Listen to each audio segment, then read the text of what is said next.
வணக்கம் நேயர்களே. 1992 ஆண்டு டிசம்பர் மாதம் 6ஆம் நாள் 450 ஆண்டுகால பழமையான பாபர் மசூதி இடித்து தகர்க்கப்பட்ட நாளிலிருந்து இந்தியாவில் பொது வாழ்க்கையில் பிரச்சனைதான். அந்த நாள் தொட்டு சமூக, பொருளியல், அரசியல் ரீதியான பல்வேறு பிரச்சனைகளை இந்திய சமூகம் சந்தித்து வருகிறது என்பதை உங்களுக்கு நாங்கள் விளக்கிச் சொல்ல தேவையில்லை. இன்னமும் அந்த அலை, சூறாவளி, புயல் எப்படி வேண்டுமானால் வைத்துக் கொள்ளுங்கள், அது ஓய்ந்தபாடில்லை. நிலம், சர்ச்சைக்கு உள்ளான நிலம், உள்ளாகாத நிலம், அலகாபாத் நீதிமன்றத்தினுடைய தீர்ப்பு, உச்ச நீதிமன்ற தீர்ப்பு என்றெல்லாம் பல்வேறு வகையான சட்டங்களை நிலையில் அன்றாடத்தால் படித்துக் கொண்டிருப்பவர்களுக்கு கூட இதில் பலவிதமான குழப்பங்கள் நிலவுகின்றன. இப்போது அலகாபாத் பாபர் மசூதி இடித்து தகர்க்கப்பட்ட இடத்தில் ஏற்கனவே என்ன இருந்தது? பழமையான புதுப்பொருள் ஆராய்ச்சியை நிகழ்த்திவிட்டால் ஏதேனும் உண்மை கிடைக்குமா என்பதற்காக இந்திய தொல்பொருட்துறையை விட்டு அகழ்வாராய்ச்சி செய்ய சொல்லியிருக்கிறது. அகழ்வாராய்ச்சி நிகழ்ந்து கொண்டிருக்கிறது. அதற்காக 1 மாதம் தரப்பட்டிருக்கிறது.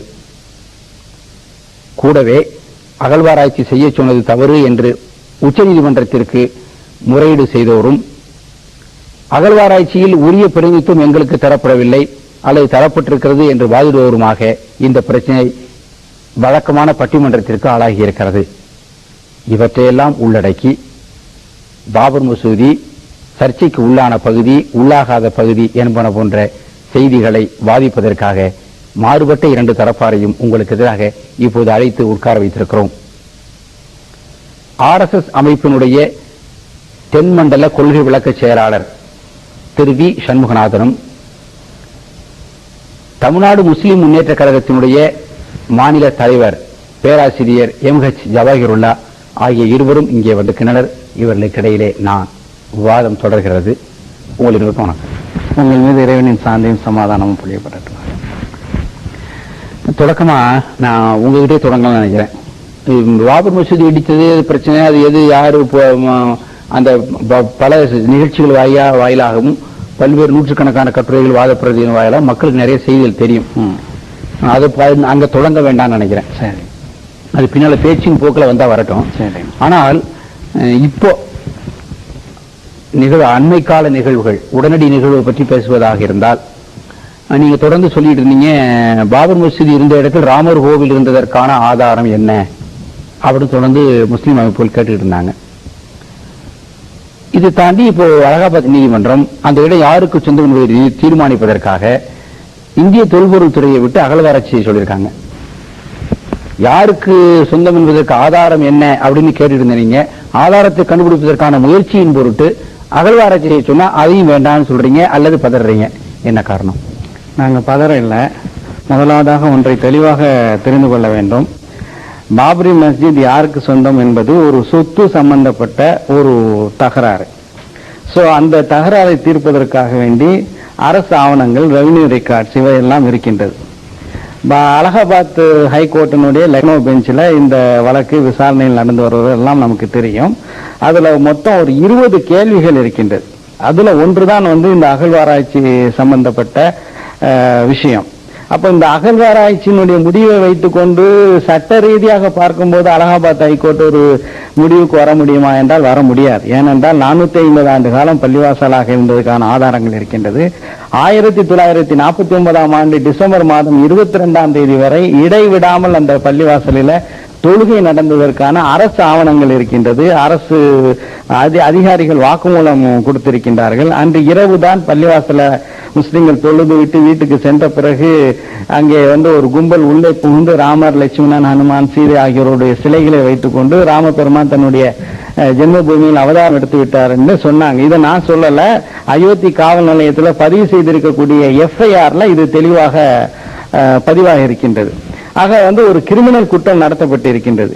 அப்போ இந்த குற்றம் நடக்கும்போது இதை எப்படி விசாரிக்கணுங்கிறதுக்கு நம்ம இந்திய கிரிமினல் குற்றமே மிக தெளிவாக சொல்கின்றது. 145வது பிரிவின்படி ஒருவருக்கு சொந்தமான ஒரு சொத்தை இன்னொருவர் அபகரித்துக் கொண்டால் யார் அபகரித்து கொண்டாரோ அவர்கிட்ட அந்த சொத்தை மீட்டு யாரிடம் அது இருந்ததோ அவங்கள்ட்ட கொடுத்துட்டு அதுக்கு பிறகு அந்த சொத்து யாருக்கு சொந்தங்கிறத தீர்மானிக்கணும். காங்கிரஸ் ரெண்டா உடைஞ்சிச்சு பாருங்க, இந்திரா காங்கிரஸ், சிண்டிகேட் காங்கிரஸ்னு. அப்போ பார்லிமெண்ட் தெருல இருந்த காங்கிரஸ் அலுவலகத்தை இந்திரா காங்கிரஸ்காரங்க கைப்பற்றிட்டாங்க. அப்போ இது பற்றிய வழக்கு பழைய காங்கிரஸ்காரங்க நீதிமன்றத்துக்கு போகும்போது இந்திரா காங்கிரஸ்காரங்களை வெளியேற்றி விட்டு பழைய காங்கிரஸ்காரங்களுக்கு தான் அந்த சொத்து உண்டு என்று அவர்களிடம் ஒப்படைத்து விட்டு அதுக்கு பிறகு அந்த வழக்கு விசாரிக்கப்பட்டு, அதுதான் பாபரி மஸ்ஜித் விஷயத்துல நடந்திருக்க வேண்டும். ஆனால் 1949 அப்போது இருந்த மாவட்ட மேஜிஸ்ட்ரேட் கே நையர், பின்னர் ஜனசங்கத்தினால் எம்எல்ஏவாக தேர்ந்தெடுக்கப்பட்டவர் ஒருதலை பட்சமாக நடந்து கொண்டார். எனவே பள்ளிவாசல் பூட்டப்பட்டது. 86 பிப்ரவரி 1 வரைக்கும் அதே நிலைதான். இப்ப எங்களை பொறுத்தவரை நாங்கள் பதறவில்லை. இந்த ஆர்கியாலஜி தேவையில்லைன்னு ஒரு சுப்ரீம் கோர்ட்ல பெட்டிஷன் போட்ட ஒரு கேஸ் பாக்குறீங்க பாருங்க, அது ஒரு தனிநபர் போட்டது. இந்த பாபரி மஸ்ஜிதை வழக்குகளை நடத்தக்கூடிய யூபி மாநில சுன்னத் ஜமாத் வக்ஃப் போர்டோ அல்லது அகில இந்திய முஸ்லீம் தனியார் சட்ட வாரியமோ இந்த வழக்க போடல. எங்களுக்கு ஆர்கியாலஜியை பற்றி, அந்த எக்ஸ்கவேஷன்ஸை பற்றி எந்த விதமான பதட்டமும் கிடையாது. நாங்கள் இன்னும் தெளிவாக சொல்றோம், புதிதாக ஒரு எக்ஸ்கவேஷன் அங்க நடத்த தேவையில்லை. ஏனென்றால் எங்கள் தரப்பிலும் சரி அல்லது விஸ்வ இந்து பரிஷத் தரப்பிலும் சரி சரித்திர ஆசிரியர்கள் சான்றுகளை ஹைகோர்ட்ல சமர்ப்பித்திருக்கின்றார்கள். அதுல ஆர்கியாலஜிக்கல் எவிடன்ஸும் உண்டு.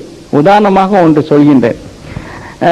சந்திரகுப்த விக்ரமாதித்யர் மன்னன் தான் ராமருக்கு ஒரு பெரிய கோயில அயோத்தியில் கட்டினதாக விஸ்வ இந்து பரிஷத் வாதிடுகின்றது. ஆனால் எந்த விக்ரமாதித்யர் மன்னர் கட்டினாருன்னு இதுவரைக்கும் அவங்களால ஒரு விக்ரமாதித்ய மன்னரை இந்த காலத்தில் வாழ்ந்தவர் என்பதை அவர்களால் தெளிவாக சுட்டிக்காட்ட முடியவில்லை. ஏறத்தாழ கிபி 400, கிபி 500, அப்புறம் கிபி 10 இப்படின்னு ஒரு 600-700 ஆண்டு கால இடைவெளியில உள்ள விக்ரமாதித்யர் தான் அந்த ராமர் கோயிலை கட்டினாங்கன்னு அவங்க வாதம் செய்யறாங்க. அப்போ அங்க விக்ரமாதித்யர்கள் குப்தர்கள் ஆட்சி செய்வதற்கான தடயங்கள், போதுமான தடயங்கள் இல்லை என்று இந்தியன் ஆர்கியாலஜிக்கல் ரிவ்யூனுடைய ரிப்போர்ட் 1977, 78, 79 வந்ததிலே தெளிவா சொல்லப்பட்டிருக்கு. அப்ப ஆட்சியே அவர் குப்தர்களுடைய பீரியட் அங்க இல்லாத போது எப்படி அங்க கோயில் கட்ட இருக்க முடியுங்கிற ஒரு கேள்வி எழுகின்றது. எனவே ஏற்கனவே இருக்கக்கூடிய ரிகார்ட்ஸை பற்றி ஹைகோர்ட் இந்த பிரச்சனைக்கு தீர்வு கண்டிருக்கலாம். புதிதாக இவர்கள் ஆர்கியாலஜி செய்ய தேவையில்லைங்கிறது தான் நம்முடைய வாதமாக இருக்கு. ஆனால் நாங்கள் பதட்டப்படவில்லை. முஸ்லிம் சமுதாயம் ஒருமித்து சொல்கின்றது. இந்த வழக்கில் அலகாபாத் ஹைகோர்ட் என்ன தீர்ப்பை சொல்கின்றதோ அந்த தீர்ப்பை ஏற்றுக்கொள்வதற்கு இந்த நாட்டினுடைய குடிமக்கள் என்கின்ற முறையில் சட்டத்திற்கு கட்டுப்பட்டவர்கள், உட்பட்டவர்கள் என்கின்ற முறையில் நாங்கள் தீர்ப்பை ஏற்றுக்கொள்வதற்கு நாங்கள் தயாராக தான் இருக்கோம். ஆக நீங்க இந்த தீர்ப்பின்படி செயல்படுறதுக்கும் நீதிமன்றம் என்ன சொல்லுவோ அதை உடனடியாக ஏற்று நடைமுறைப்படுத்துவதற்கும் தயாரா இருக்கீங்க. இதுதான் முஸ்லிம் சமுதாயத்தினுடைய ஒருமித்த கருத்தாக, இந்திய முஸ்லிம் சமுதாயத்தினுடைய அனைத்து தரப்பினருடைய கருத்தாக இருக்கின்றது. நல்லது. அப்படியான ஒரு பெரிய செய்திய ஒரு பருந்து பார்வையோட சுருக்கமாக சொல்லி விளக்கி சொல்லி கடைசியில் அவங்க நிலையும் சொல்லிட்டாரு. இப்போ இந்த இஸ்லாமிய சமுதாயத்துக்கு உரிய பிரதிநிதித்துவம் கொடுக்கப்படவில்லை அப்படிங்கிற ஒரு கோரிக்கை, தொடர்ந்து விசாரிக்க சொல்லாதீங்க, அகழ்வாராய்ச்சி போவாதீங்கன்னு சொல்றது அப்படிங்கறதெல்லாம் முஸ்லிம்களுக்குரிய அங்கீகாரம் பெற்ற அதிகாரபூர்வமான இந்த அமைப்புகளால் செய்யப்படவில்லை, ஒரு தனிநபர் முஸ்லீமால் செய்யப்பட்டதுன்னு திரு ஜவஹர்லால் சொன்னார். சொன்னது இப்ப நீங்க இது குறித்து நீங்க என்ன? இந்துக்கள் பொறுத்தவரையில இந்த சுதந்திர இந்தியால ஒரு பெரும் வேதனையோட இருக்காங்க. அந்த வேதனை நாளுக்கு நாள் அதிகமாகிக் கொண்டே இருக்கு. நாம் ராமருடைய கோயிலை உலகத்துல வேற எங்கேயும் கட்டணும்னு விருப்பப்படல. அவர் பிறந்த இடத்துல தான் கட்டணும் என்று நாம் நினைக்கின்றோம். இந்துக்களுக்கு அவர்களுடைய சொந்த இந்துஸ்தானத்திலேயே அவர்களுக்கு முன்மாதிரியான ஒரு மனிதன் என்று சொன்னால், மரியாதா புருஷோத்தமன் என்று சொன்னால் அது ஸ்ரீ ராமச்சந்திர மூர்த்தி தான். ஆகவே அவருக்கு கோயில் கட்டக்கூடிய ஒரு அருகதை இல்லாத ஒரு சமூகமாக வாழ்ந்து கொண்டிருக்கின்றோமே என்கின்ற வேதனை இருக்கிறது.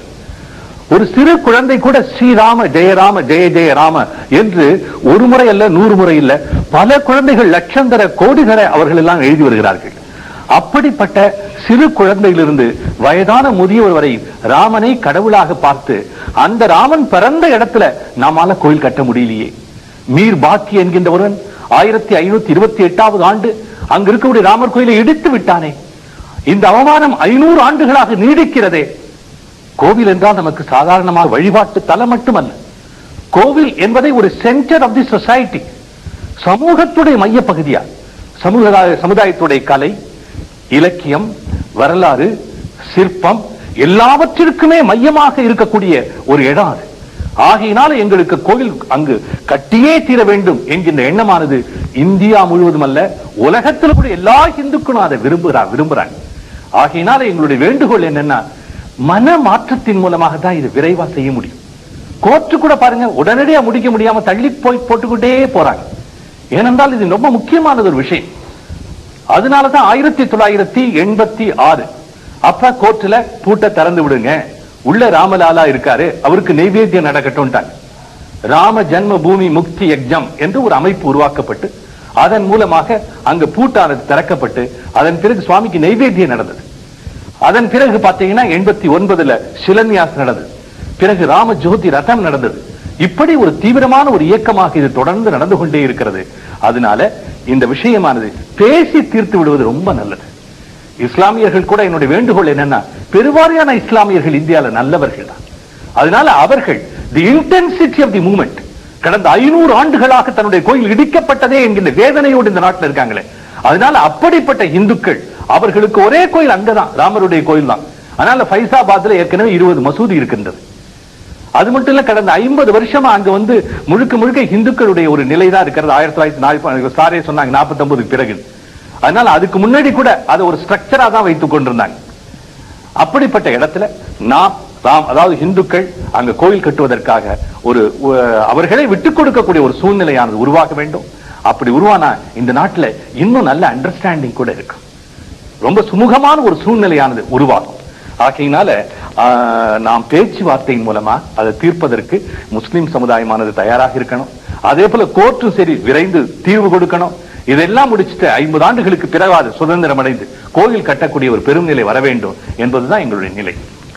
இப்போ நீங்க சொன்ன செய்திகளின் சாரத்திலிருந்து பார்த்தா பொதுமக்களுடைய உணர்வுகளை, அது ஒரு பக்கம் வெகுஜன மக்களுடைய உணர்வு என்ன அப்படிங்கிறது, அதுக்காக இந்த பாபர் மசூதியை முன்னிட்டே அகில இந்திய அளவில் காஷ்மீர் முதல் கன்னியாகுமரி வரைக்கும் ஒரு வாக்கெடுப்பு வச்சு பார்த்தா மக்கள் என்ன நினைக்கிறாங்க அப்படிங்கிறது ஒரு கருத்து இருக்கு. அது தனி, அது எடுத்து பார்த்தா என்னன்னு தெரிஞ்சிடும். ஆனா எது எப்படி நடந்த போதும், எந்த சூழ்நிலை வந்த போதும், நீதிமன்றம் என்ன சொன்னாலும் அதை பற்றிலாம் கவலைப்படாமல் இழந்து போன மரியாதையை மீட்கும் பொருட்டு எங்களுக்கு நாங்கள் கோயில் அந்த இடத்துல கட்டியே தீருவோம், அது எங்களுக்கு இடம் கொடுக்கணும் அப்படிங்கிற கருத்து மீது உற மேலோங்கி நிற்கதான் நீங்க செய்தி சொன்னீங்க.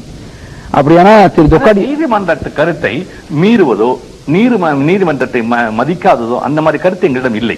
நீதிமன்றம் என்பது நீதி வழங்கும். நீதிமன்றம் நான் நல்லவங்கும் போது நீதி எனக்கு சார்பாக இருக்க முடியும். நான் சத்தியவான் என்பது போது சத்தியம் நிச்சயமாக நீதிமன்றத்தாலும் பாதுகாக்கப்படும். அதுல என்னன்னா காலம் தாழ்த்தி கொண்டே போகிறது, அதுதான். அதனால் நீதிமன்றத்துடைய தீர்ப்பானது நிச்சயமாக இந்துக்களுக்கு முரண்பாடாக இருக்க முடியாது. ஏனென்றால் இந்த நாட்டில் கூடிய கோடிக்கணக்கான மக்கள் இன்றல்ல நேரல்ல பல ஆயிரக்கணக்கான ஆண்டுகளாகவே நினைத்து வருகிறார்கள், நம்பி வருகிறார்கள். இதுதான் மக்களுடைய ஃபெய்த். அப்படி இருக்கிற சமயத்தில் நீதிமன்ற தீர்ப்பு இதற்கு சாதகமாக தான் இருக்க முடியும், மாற்றா இருக்க முடியாது. அது என்ன நாம் நினைக்கிறோம்னா அது காலதாமதம் ஆகிக்கொண்டே இருக்கிறது. 1993 ராஷ்டிரபதியே சொல்லிட்டார், ராஷ்டிரபதி ஜனாதிபதியே சொல்லியிருக்கார் 93 சுப்ரீம் கோர்ட் சீக்கிரம் கொடுக்கணுங்கிறாங்க. ஆனா அலகாபாத் நீதிமன்றம் இழுத்தடித்துக் கொண்டே இருக்கிறது. ஆகினால இது நம்பிக்கையை சார்ந்த விஷயம். நீதிமன்றம் விரைவில் தீர்வு கொடுக்க வேண்டும். அது காலம் தாழ்த்துவதனால் இஸ்லாமிய தலைவர்களும் சரி இந்து தலைவர்களும் சரி பேசி சீக்கிரம் முடிவுக்கு கொண்டு வர வேண்டும் என்றுதான் நாங்கள் விரும்புகிறோம். அதாவது திரு சண்முகநாதன் கடைசியா பேசி தீர்க்க வேண்டும் அப்படிங்கிற ஒரு கருத்தை சொன்னாங்க. ஆனா இது காலங்கடந்து வந்த ஒரு ஞானோதயம் என்றுதான் நான் இதை குறிப்பிட விரும்புகின்றேன். ஏன்னால் இந்த மாதிரியான ஒரு பிரச்சனை இருக்கும்போது 1985 அல்லது 1984 தான் விஸ்வ இந்து பரிஷத் ஜனக்பூரிலிருந்து, அதாவது சீதை பிறந்த நேபாளத்திலிருந்து அயோத்திக்கு ஒரு ரத யாத்திரை தான் ஆரம்பிச்சாங்க. அந்த நேரத்தில் முஸ்லிம் சமுதாயத்துடன் இந்த பிரச்சனை சம்பந்தமாக ஒரு பேச்சுவார்த்தை நடத்தணும்னு அவங்க முன் வரவில்லை. 86 வரவில்லை. நாடு முழுவதும் ரத்த ஆற்றை ஓட்டிய ரத யாத்திரையை இந்த துணை பிரதமராக இருக்கக்கூடிய அத்வானி அவர்கள் 1989 நடத்தினாங்க. அப்ப இந்த ஞானோதயம் வரல. 92 சுப்ரீம் கோர்ட்டினுடைய உத்தரவுகளை எல்லாம் மீறி பள்ளிவாசல் இடிக்கப்பட்டது. பள்ளிவாசல் இடிக்கப்பட்டது மட்டும் இல்லாம நாடு முழுவதும், குறிப்பாக பம்பாய் போன்ற நகரங்கள்ல ஆயிரக்கணக்கான முஸ்லிம்கள் உயிரிழந்தாங்க. அப்ப இந்த பேச்சுவார்த்தைக்கு வரல. இவங்க பேச்சுவார்த்தைக்கு அப்ப வந்திருந்தாங்கன்னா அப்ப நம்ம பேசுவதற்கு, இதுக்கான நியாயம் கற்பிப்பதற்கு நாங்கள் தயாராக இருப்போம். இவ்வளவு உயிர்களையும் இவ்வளவு சேதங்களையும் நாட்டையே துண்டாடக்கூடிய அளவுக்கு நாட்டில் உள்ள சமுதாய செக்குலர் ஃபேப்ரிக்கே மதசார்பற்ற ஒரு ஃபேப்ரிக்கை வந்து சிதைத்த பிறகு பேச்சுவார்த்தைன்னு சொல்றது எப்படிங்கிறத நான் கேட்க விரும்புறேன். இரண்டாவதாக முக்கியமாக அவர்கள் சொன்னாங்க, எங்களுக்கு வந்து ஒரே ஒரு ராமர் கோயில் தான் இருக்கின்றது, ராமர் பிறந்த இடம் என்று ஒரு இடத்தை தான் நாங்க நம்புகிறோம், அங்கே நாங்கள் கோயில் கட்டக்கூடாதா அப்படின்னு சார் அவர்கள் சண்முகசுந்தரம் சார் அவர்கள் சொன்னாங்க. நான் திருப்பி கேட்க விரும்புகின்றேன், இது வந்து ஒட்டுமொத்த இந்தியாவில் வாழக்கூடிய இந்து சமுதாயத்தினுடைய கருத்து அல்ல, நம்பிக்கை என்று சொன்னாங்க. இது எங்களுடைய நம்பிக்கை என்று. சரி, நம்பிக்கை என்கின்ற அடிப்படையில் பார்க்கும்போது அந்த நம்பிக்கை ஒரு தரப்பினர் இன்னொரு தரப்பினருக்கு பாதிப்பு ஏற்படாமல் இருக்கும் போது நம்பிக்கைகளை ஏற்றுக்கொள்ளலாம். ஆனால் இங்கே இன்னொரு தரப்பினர் பாதிக்கப்பட்டிருக்காங்க. 450 ஆண்டு காலமாக அவர்கள் வணங்கி வந்த ஒரு பள்ளிவாசல் இடிக்கப்பட்டதோடு மட்டுமல்லாமல் இந்த நாட்டிலே வாழக்கூடிய சிறுபான்மை முஸ்லிம்களுக்கு வழிபாட்டுரிமைகள் உண்டா என்பதற்கான ஒரு பெரிய கேள்விக்குறியாதான் பாபரி மஸ்ஜித் இடிப்பு விளங்கியது. எனவே இருந்த போதும் நம்பிக்கையினுடைய அடிப்படையில் பேசுகின்றேன். வால்மீகி ராமாயணம் வந்து ஸ்ரீராமர் எங்க பிறந்தார் என்று தெளிவாக குறிப்பிடவே இல்லை. அதுல வந்து என்ன சொல்லப்படுகிறது என்றால், அப்படியே குறிப்பிடக்கூடிய இடத்துல ராமர் பிறந்த அயோத்தி சரையு நதியிலிருந்து 23 கிலோமீட்டர் தொலைவிலே அமைந்திருக்கின்றது. சரையு நதி மேற்கு நோக்கி அங்கே ஓடுகிறது, கங்கை நதியுடன் இணைகிறது என்று சொல்கின்றது. இன்று உத்தரப்பிரதேசத்தில் ஃபைசாபாத் மாவட்டத்தில் இருக்கக்கூடிய அயோத்தி உங்களுக்கெல்லாம் தெரியும், சரையு நதியினுடைய ஆற்றங்கரையிலேயே அமைந்திருக்கின்றது. சரையு நதி மேற்கு நோக்கி ஓடவில்லை, கிழக்கு நோக்கி ஓடுகிறது. வால்மீகி ராமாயணம் கங்கையோடு அது இணைகின்றது என்று சொல்கின்றது. இன்றைய சரையு நதி ராப்தியோடு இணைகின்றது. அப்போ மேற்கு நோக்கி சரையு எங்க இருக்குன்னா நேபாளத்தில் இருக்கின்றது என்று நான் சொல்லவில்லை, இந்து சமுதாயத்தைச் சேர்ந்த வரலாற்று ஆசிரியர்களே ஆய்வாளர்களே சொல்லியிருக்காங்க. அது மட்டும் இல்ல, அயோத்தி மகாத்மியம் என்று ஒரு நூல் இருக்கின்றது. அதுல வந்து ராமர் அவங்களோட சேர்ந்தவங்க குடும்பத்தினர் எங்கெல்லாம் பிறந்தாங்க அப்படின்னு சொல்லுது. ராமருடைய தந்தை தசரத மன்னருடைய 4 புதல்வர்களும் அவங்களுடைய தாயார் கௌசல்யாவுடைய வீட்டில தான் பிறந்தாங்க. கௌசல்யா பவன் அயோத்தியில இருக்கின்றது. அது பாபரி மஸ்ஜித் இருந்துச்சு, அந்த இடத்துல இருந்துச்சு, ஆனா இல்ல, பாபரி மஸ்ஜிதுக்கு வெகு தூரத்துல ஒரு 1/2 கிலோமீட்டர் தொலைவில் இருக்கின்றது. சரி, ராமர் பிறந்த இடம் அயோத்தியில பாபரி மஸ்ஜித் அமைந்த இடம்தான் என்று உறுதியாக சொல்ல முடியுமானா அதுவும் சொல்ல முடியாது. இதற்கு சான்றாக நம்முடைய பிரதமர் அடல் பிஹாரி வாஜ்பாயே இருக்கின்றார். கிரண் முகர்ஜி நீங்க கேள்விப்பட்டிருப்பீங்க, ஒரு வேட்ரன், ஒரு புகழ் வாய்ந்த சிபிஎம் உடைய தலைவர். அவர் வந்து 1989 நம்முடைய பிரதமர் அடல் பிஹாரி வாஜ்பாய்க்கு அன்றைய பிஜேபி தலைவருக்கு ஒரு கடிதம் எழுதுகின்றார். Can you pin point exactly the spot where Shri Ramachandraji was born at Ayodhya அப்படின்னு கேட்கும்போது அடல் பிஹாரி வாஜ்பாய் அவர்கள் பதில் அளித்திருக்கின்றார்கள், it is not possible to exactly pin point the spot where Shri Ramachandraji was born. Shri Ramachandraji அவர்கள் பிறந்த இடத்தை குறிப்பாக துல்லியமாக இதுதான் என்று குறிப்பிட முடியாது என்று அடல் பிஹாரி வாஜ்பாய் எழுதியிருக்காங்க. கதை சொல்லவில்லை. 1989 ஆண்டு டிசம்பர் மாதம் 22ஆம் தேதி வந்த நம்முடைய இந்தியன் எக்ஸ்பிரஸ்ல இந்த செய்தி வந்திருக்கின்றது. இன்னைக்கும் கூட பாபரி மஸ்ஜிதுக்கு தென்கிழக்க சுமார் ஒரு 50 கஜத்துக்கு தூரத்தில் இருக்கக்கூடிய ஒரு கோயில் ஸ்ரீ ராம ஜன்மஸ்தான், ராமர் பிறந்த இடம் என்று சொல்லப்படுகின்றது.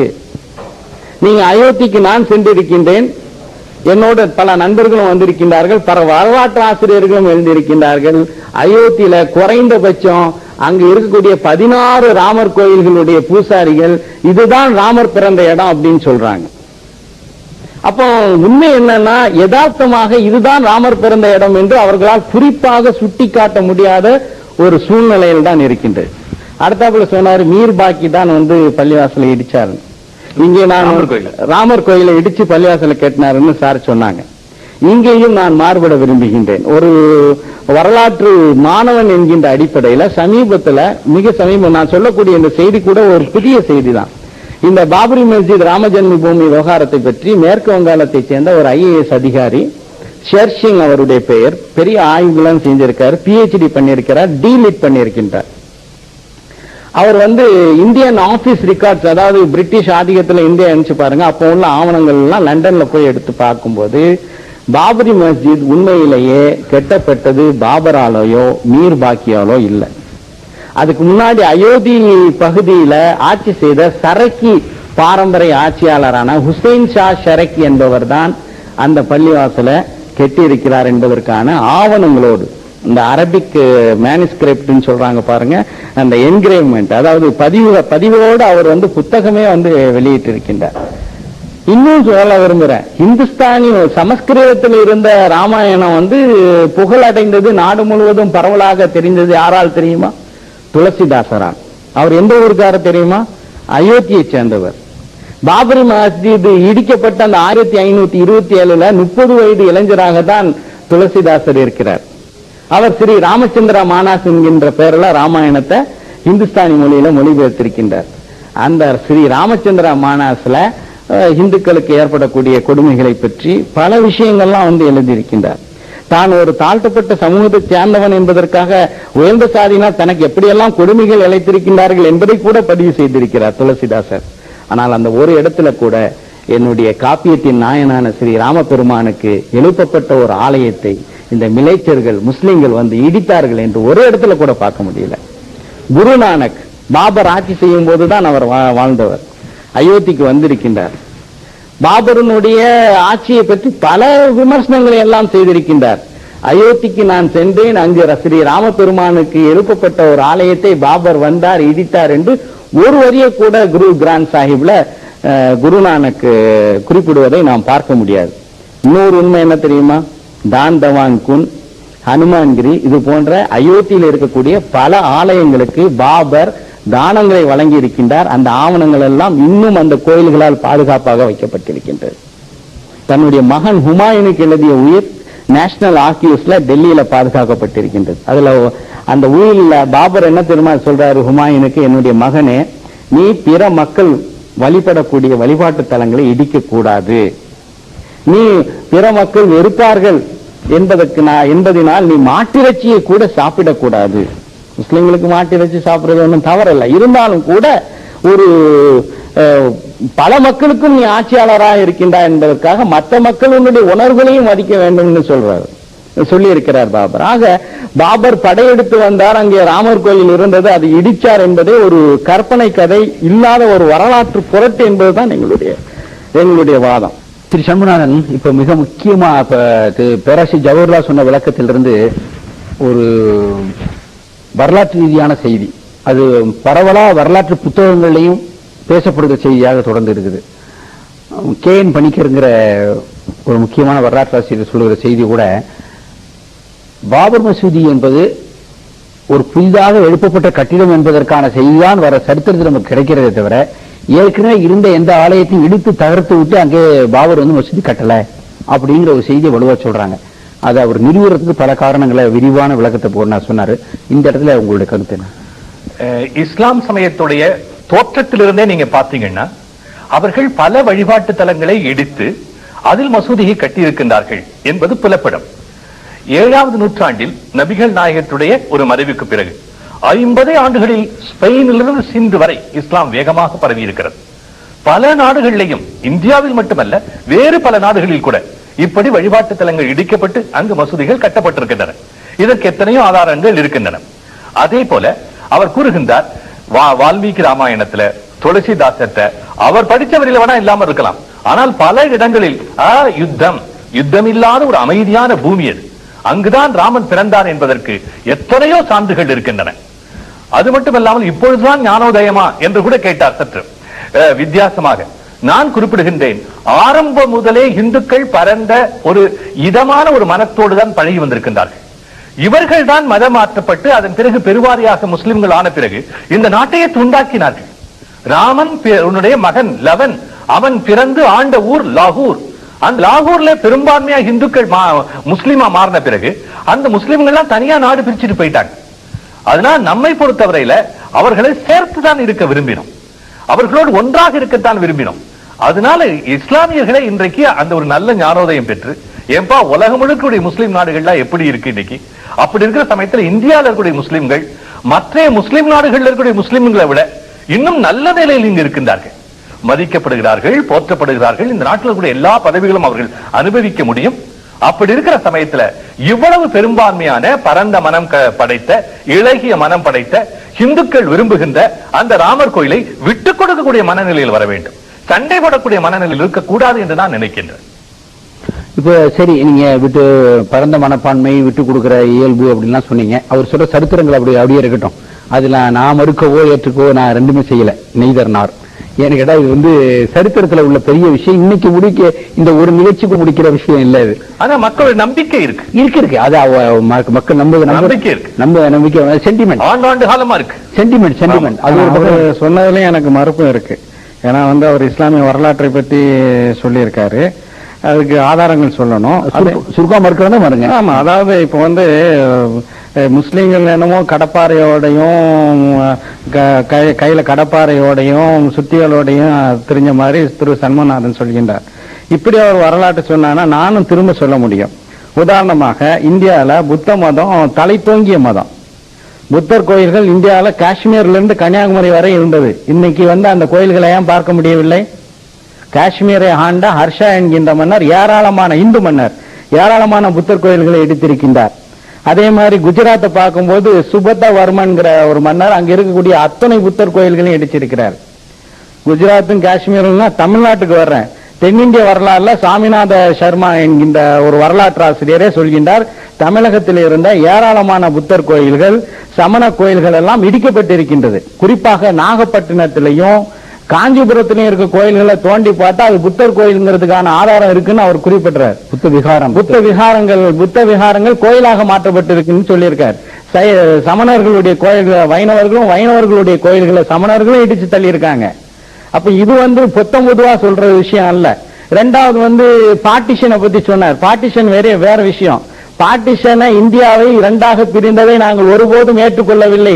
அதற்கு காரணமாக இருந்தவர்கள் இந்தியாவில் வாழக்கூடிய அத்துணை மக்களுக்கும் மிகப்பெரிய துரோகம் இழைத்தார்கள் என்பதுதான் எங்க நிலைப்பாடு. நாங்க இந்தியர்கள், இந்தியாவிலே பிறந்தவர்கள், இங்கே வாழ்பவர்கள், இந்த நாட்டிற்காகவே உழைக்கக்கூடியவர்கள், இங்கே செத்து மடியக்கூடிய ஒரு நிலையில் இருக்கக்கூடியவர்கள். இதற்கு வந்து நாங்க நாட்டை பிளவு பண்ணங்கிறதெல்லாம் நாங்க சொல்லல. நாங்க என்ன கேட்கிறோம்? சவுதி அரேபியாவில் உள்ள கோர்ட்டு, மலேசியாவில் உள்ள கோர்ட்டு, பாகிஸ்தான்ல உள்ள கோர்ட்டு அந்த பிரச்சனையை தீர்க்கணும்னு சொல்றோம். இந்திய அரசியல் சாசனத்துக்கு உட்பட்ட இந்த இந்திய நீதிமன்றமே தீர்ப்பு சொல்லட்டுமே. ரெண்டு பேருக்குமே வந்து தகராறு ஆகும் போது பேச்சுவார்த்தைங்கிற ஒரு சூழ்நிலை இல்லாமல் நாட்டுல பல கலவரங்கள் நடத்தப்பட்ட பிறகு யார் தீர்ப்பு சொல்லணும்? இந்தியாவினுடைய நீதிமன்றங்கள் தீர்ப்பு சொல்லட்டும். நீதிமன்றம் தீர்ப்பு சொல்றதுக்காக பொறுமையாக காத்து கொண்டு இருக்கட்டுமே. என்ன சொல்றாரு தொக்காடியா? சுப்ரீம் கோர்ட் முந்தா நாள் இந்த தீர்ப்பு சொன்ன பிறகு அதுக்கெல்லாம் நாங்கள் காத்திருக்க மாட்டோம். நீதிமன்றத்தினுடைய தீர்ப்புக்கெல்லாம் நாங்கள் காத்திருக்க மாட்டோம். நாங்கள் வந்து அவர் சொல்லக்கூடிய ஒரு வார்த்தை என்ன சொல்றான்னா, we appreciate the Supreme Court judgment because it has led us to fight the secularists in this country அப்படின்னு சொல்றாரு. செகுலரிஸ்ட்னா யாரு? இந்து சமுதாயத்துக்காக வேண்டி உழைக்கக்கூடிய விஸ்வ இந்து பரிஷத் இந்து சமுதாயத்தை சேர்ந்த நியாயவான்களை செகுலர் இந்துஸ் சொல்லி அவர்களுக்கு எதிராக போர் தொடுப்பதற்கு முந்தா நாள் கொடுத்த உச்ச நீதிமன்ற தீர்ப்பு வழிவகுத்துட்டு இருக்கான். அப்ப யாரு வந்து இந்த நாட்டை துண்டாடுவதற்கு, இந்த நாட்டில் சமூக நல்லிணக்கம் தலை துவங்குவதை கெடுப்பதற்கு யாரு இருக்காங்கிறத மக்கள் புரிந்து கொள்ள வேண்டும்.